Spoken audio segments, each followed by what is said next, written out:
Hi everyone, how are we doing? So, here's what was Greenspan's strategy.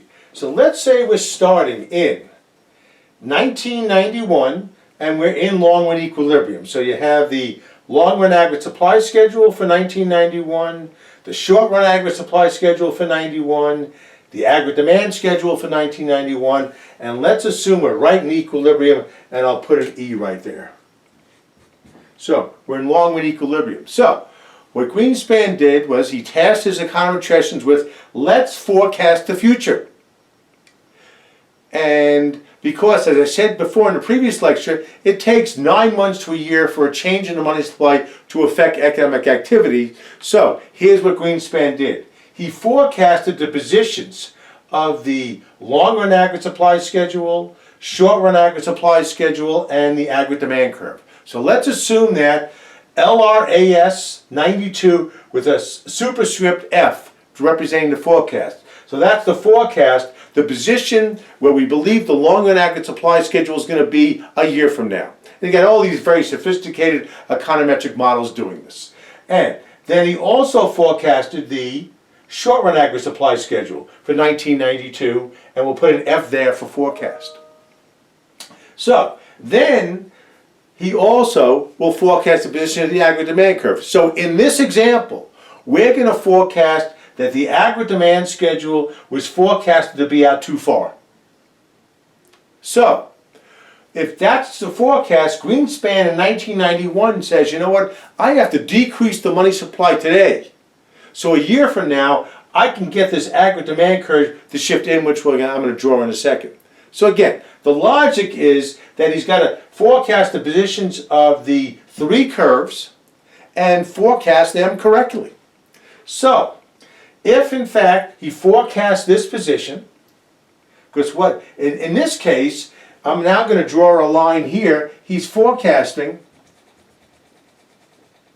and I'm going to put P92F.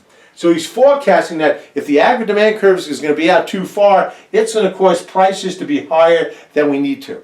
So what Greenspan is going to do, and I'm writing this, in 1991, he's going to decrease the money supply. So he can shift this aggregate demand curve inward because he's forecasting it to be too far outward. So what he does is he reduces the money supply in 1991, and by the time 1992 rolls around, this aggregate demand curve shifts inward to AD 92, and I'm going to put an A for actual, that this is what actually happens. So Greenspan then says, look, I'm going to try to get the aggregate demand curve to be positioned so we're in long-run equilibrium in 1992. So, what we have here is, now the actual price level is going to be P92, and I'll put an A for actual there. So, again, he forecasts that we're going to be too far out, and price is going to be going up to right here, the P92F right there, this increase, okay? Greenspan says, I don't want prices to be increasing that much because I'm predicting that the aggregate demand curve is going to be out too far.